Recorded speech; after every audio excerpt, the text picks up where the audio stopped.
tal? Qué bueno que ya nos acompañan aquí en Más Cultura. El día de hoy vamos a tener un tema sumamente interesante. Vamos a estar hablando de poesía. Tendremos a una invitada, ella es una autora publicada y su nombre es Estrella del Valle. Además nos vamos a dejar con un par de recomendaciones, tanto por si ya tienen un gusto desarrollado por la escritura, la poesía concretamente, como por si apenas están interesados y no saben por dónde empezar. Así que quédense con nosotros en esto que es Más Cultura.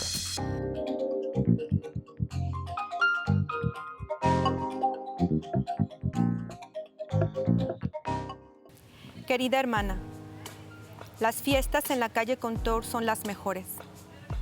Las mesas de las casas de la calle Contour son las más bellas. La madera la limpian con aceite de limón y de naranja. Y deberías ver las copas, los cristales. Deberías ver la alberca de la calle Contour. Si tan solo pudieras ver las flores de la casa, si pudieras olerlas. Son las flores más bellas, querida hermana. Las rosas, las gardenias. Y el hombre que las cuida en las mañanas dice que está por llegar de Europa una nueva variedad de bugambilias rojas. Las mujeres de las casas de la calle Contour son las más guapas. Siempre regalan su ropa en Nochebuena e iluminan la casa. Entonces, sacan esa vajilla nueva de la que ya te platiqué en la otra carta y cenan. Deberías venir, hermanita, porque es diciembre y están solicitando una muchacha.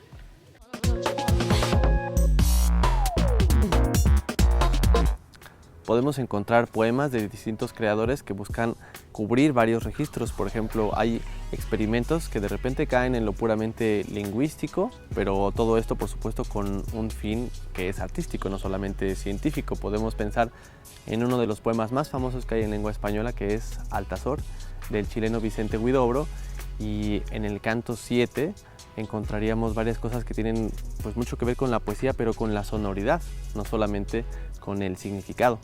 También podemos encontrar poemas que lo que buscan es hacer un relato. Podemos encontrar ahí huellas de vidas de poetas que verdaderamente vale la pena que sean contadas, como la de Jorge Cuesta, Federico García Lorca, Rimbaud, y podemos encontrar ahí testimonio de cosas increíbles que van desde lo más sublime hasta incluso lo más cotidiano para ahí encontrar lo sublime. Ahora vamos a escuchar a Estrella del Valle.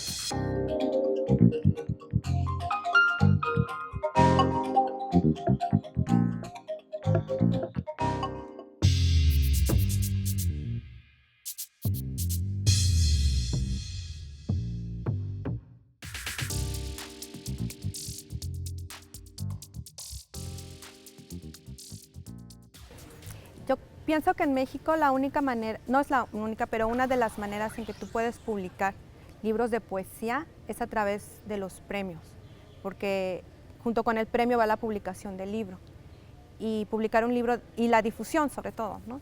Entonces publicar un libro de poesía de manera independiente es riesgoso, ¿no? Sobre todo por la crítica y también porque bueno, tienes el respaldo de un premio. Entonces yo lo he hecho más en este sentido que por el premio en sí.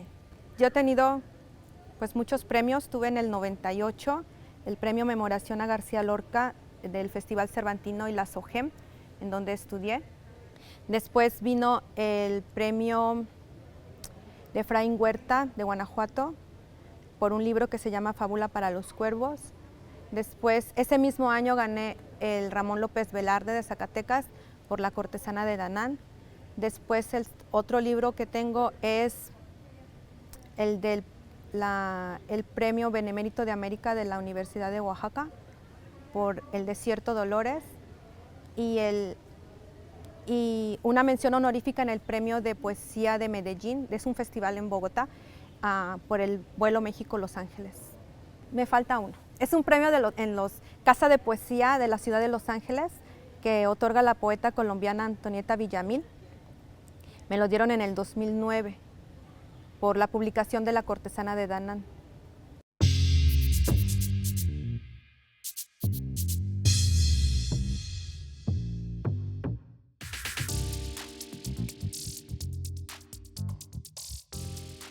Yo escribo para mí, escribo para la gente.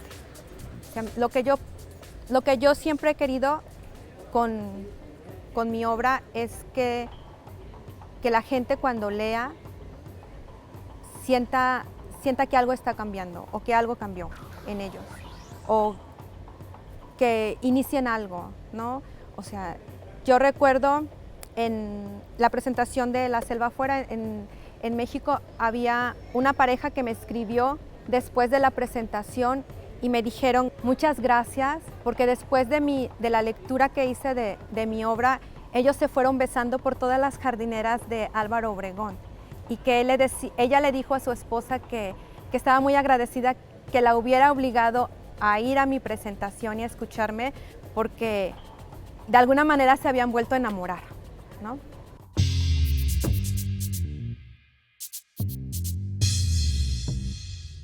Al inglés he sido traducida por Anthony Seidman y Toshiga Kamei.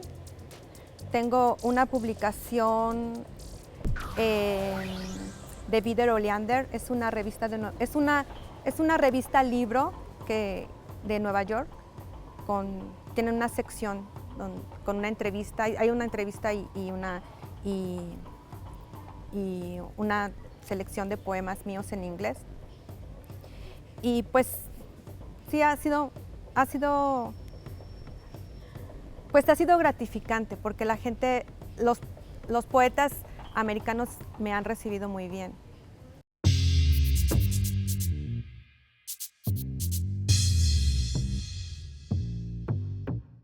Pues es muy diferente,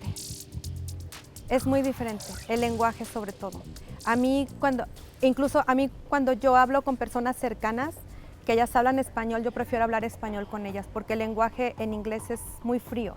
O sea, ellos no tienen diminutivos, o bueno, hay una especie de diminutivo cuando tú dices little, ¿no? O little girl, como una niñita, pero no es niñita, sino es little girl, ¿no? Pero cuando tú hablas, me decían que por qué le hablaba español a mi hijo y yo siempre les contesto porque yo quiero platicar con él, o sea, yo quiero platicar como de corazón a corazón con él y la única forma es hablar en nuestro idioma, porque nuestro idioma es muy sentimental, ¿no? Es inclusivo, cuando nosotros hablamos de Dios decimos Diosito, no es lo mismo decir Dios que decir Diosito, ¿no? Entonces todas esas cosas es muy difícil transmitirlas al inglés. Hay incluso poemas que yo leo en inglés que hacen las traducciones al español y lo que están diciendo son dos cosas diferentes.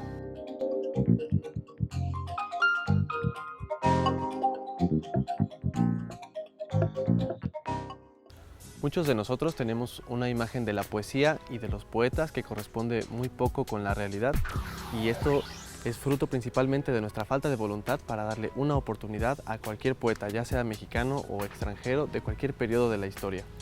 Es por eso que yo les quiero recomendar este museo poético que está en la colección Espejo de Urania. Es una antología realizada por Salvador Elizondo y si comprendemos cómo es que él decidió crearla, a lo mejor se nos antoje un poco. Él estuvo a cargo del curso monográfico de poesía moderna y contemporánea en México y a él se le dificultaba mucho dar este curso ya que no tenía una herramienta que tuviera los poemas que él considera fundamentales para tener una buena comprensión de la poesía de nuestro país. Así que se decidió hacer esta antología que más que estar apegada a un gusto o a un periodo histórico muy específico, lo que pretende es, con fines didácticos, capturar el horizonte poético de México de los últimos años. Así que espero que lo puedan conseguir fácilmente ya que está en Espejo de Urania, seguramente más que en cualquier librería, lo encuentran en cualquier biblioteca de nivel superior y medio superior.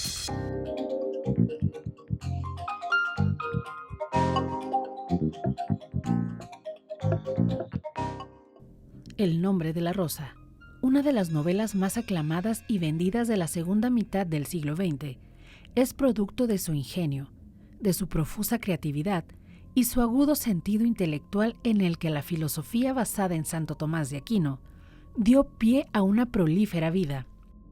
Su nombre es Umberto Eco, italiano, quien nació el 5 de enero de 1932 en Alessandria y fue el autor de una gran producción literaria y ensayística en la que se pueden definir dos presupuestos clave. En primer lugar, el convencimiento de que todo concepto filosófico, toda expresión artística y toda manifestación cultural de cualquier tipo que sean, deben situarse en su ámbito histórico. Y en segundo lugar, la necesidad de un método de análisis único basado en la teoría semiótica, que permita interpretar cualquier fenómeno cultural como un acto de comunicación regido por códigos y, por lo tanto, al margen de cualquier interpretación idealista o metafísica. Umberto Eco fue un escritor, crítico, filósofo, comunicólogo y experto en semiótica, considerado uno de los intelectuales más prolíficos e importantes de la segunda mitad del siglo XX y principios del XXI, en Europa y en todo el mundo. Se doctoró en Filosofía y Letras a la edad de 24 años, con una extraordinaria tesis sobre Santo Tomás de Aquino, que, como se mencionó, fue el principio de un largo sendero. Impartió clases sobre cultura, comunicación, semiótica y filosofía en las universidades de mayor renombre, como la de Tel Aviv, Yale, Columbia y en el Collège de Francia. Fue reconocido por la comunidad académica y científica de todo el mundo y nombrado en más de 30 ocasiones, con la condecoración de doctor honoris causa. Entre los temas que a Eco más ocuparon son los relacionados con el rol intelectual en los medios de comunicación de masas, la cultura popular, la banalización mediática y los temas de circulación masiva, tópicos que abordó con maestría e ingenio durante más de 57 años. Humberto consideraba que los medios de comunicación de masas, como la televisión, la mayor parte del tiempo, alimentan emociones superficiales e inmediatas en los receptores. Nos dicen qué pensar, qué desear y cómo comportarnos, sometiendo ideológicamente a las masas, ya que la clase dominante utiliza tales medios de comunicación como vehículo del control social.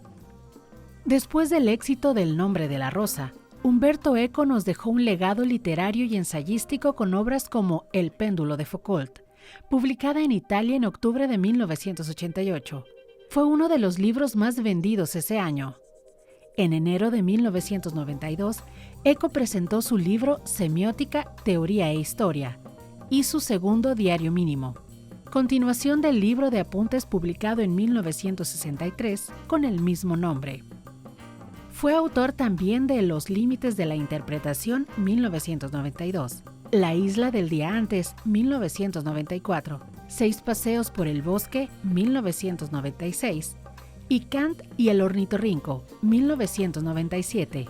En vida, Umberto Eco se erigió como un hombre de profunda intelectualidad y reflexión por la existencia del ser humano, acendrado escéptico del valor de los medios de comunicación como formadores de hombres verdaderos. Este italiano transforma su vida como el perseguidor de Julio Cortázar, en una especie de alma errante en busca del arte y el conocimiento, con la diferencia del enfrentamiento constante al desencanto de la naturaleza humana, a sabiendas que el absoluto no existe y que la verdad como la vida misma penden de un delgado hilo, cuya certeza es tan frágil como la propia existencia.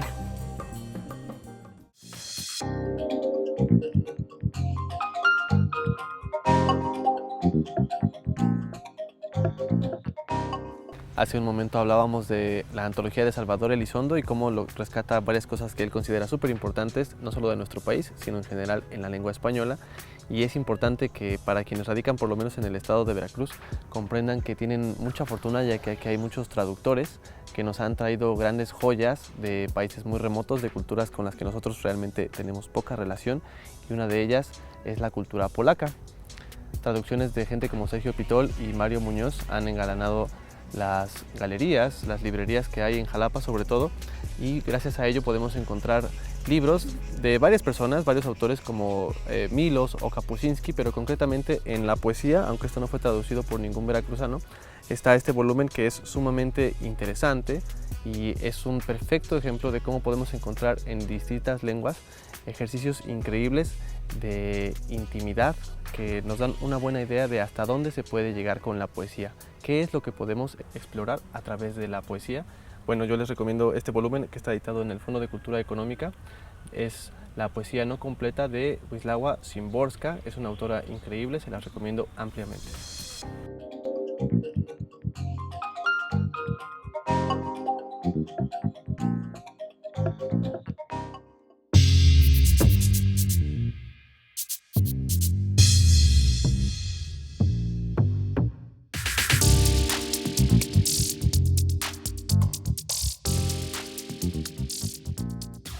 Sí, bueno, este es La selva afuera, es un libro que nos sugirió Guillermo Zúñiga Martínez, que en paz descanse, y él hablaba de hacer él sugirió hacer una antología de mis 5 libros. Es una colección de premios nacionales que tiene la UPAP, donde está Silvia Tomasa Rivera también. Son premios nacionales de escritores veracruzanos que han tenido premios nacionales. Entonces, como todos mis libros han tenido premios nacionales, no podíamos meter un libro. Entonces metimos los 5 libros con los 5 premios. Y me acuerdo que el maestro Guillermo Zúñiga me dijo, y usted va a tener mucho éxito, maestro. Y yo no estaba muy convencida, ¿no? Pero es un libro que me ha gustado mucho, que lo publicaron en la UPAP. Está mi primer libro, de Bajo la luna de Ajóliba, Fábula para los cuervos, La cortesana de Danán, El desierto Dolores y Vuelo México-Los Ángeles.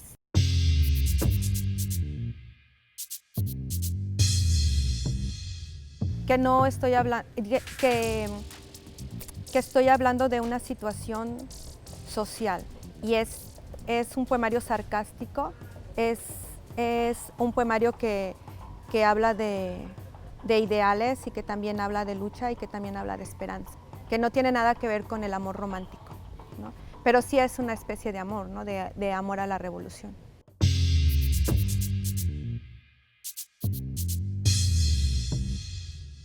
Vuelo México-Los Ángeles tiene diferentes etapas, ¿no? Entonces la primera es como, efectivamente es cuando yo llego tienes como una historia. Entonces yo llego a Los Ángeles y doy mi impresión de en el primer capítulo, que se titula Lo que se me olvidó en la otra maleta. Y entonces son todas las cosas que yo recuerdo de mi país, ¿no? Como las llaves, la sonrisa, un sombrero de mi abuelito, ¿no? Un frasco, cosas como esas, ¿no? Y entonces tiene diferentes capítulos. Hay un capítulo que se titula Contrabando y Traición, que es como la historia de esta canción de los Tigres del Norte, pero yo hice mi versión, ¿no? Y el último capítulo es Táctica y Estrategia, que invita a las personas a la lucha.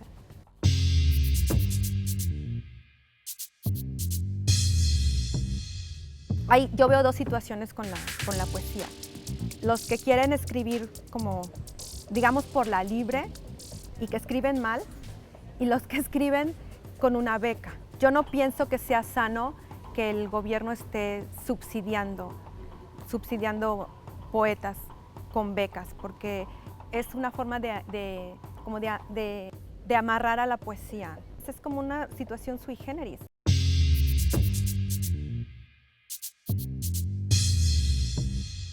Ese es mi caso, el que tú dices, porque yo tengo que vivir de mi trabajo y también me distrae. Pero la diferencia es que yo tengo talento. Entonces, yo le robo tiempo a mi trabajo, robo tiempo de mis horarios de comida para leer y escribir. Le robo tiempo a mis hijos, a veces, en sábados y domingos 1 hora para leer y escribir. O sea, yo no tengo una hora fija de 6 a 10, porque yo tengo que ver la hora en que mis hijos y mi familia estén haciendo otras cosas para que yo pueda hacer las mías. Pero supongo que sí hay escritores que quieren escribir de 6 a 8 y que quieren tener como su depósito bancario cada 15 y cada 30. Eso es mediocre, supongo.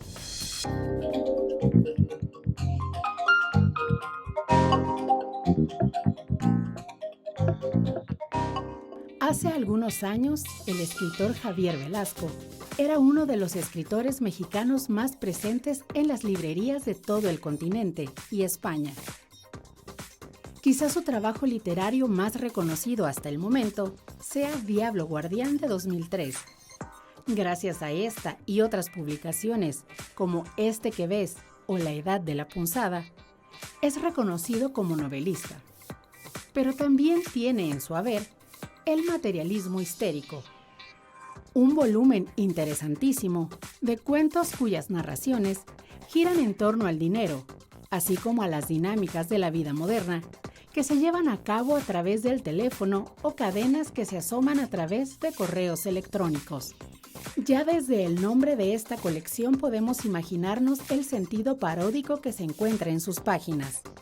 El materialismo histórico busca explicar las relaciones humanas establecidas de manera involuntaria y cuya base es la estructura económica en la que se vive.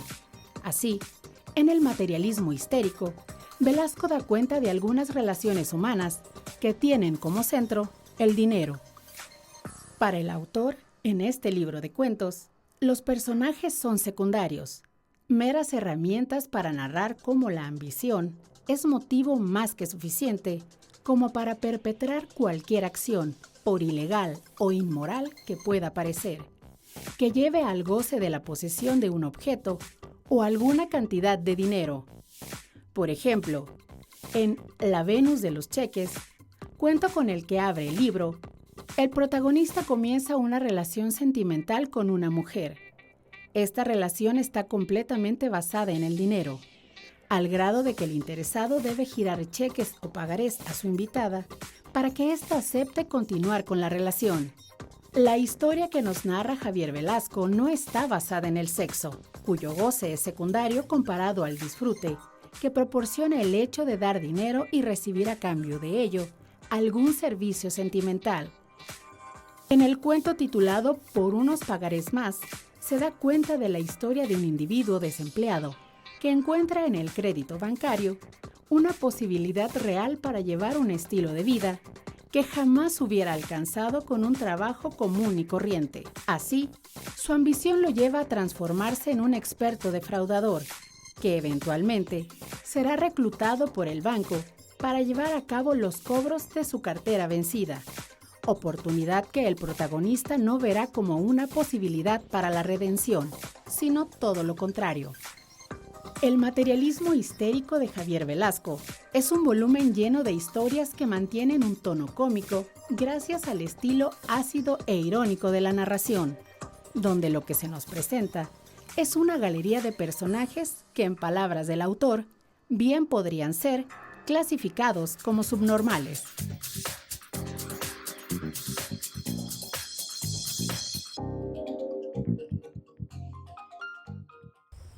Ya llegamos al final de esta emisión de Más Cultura.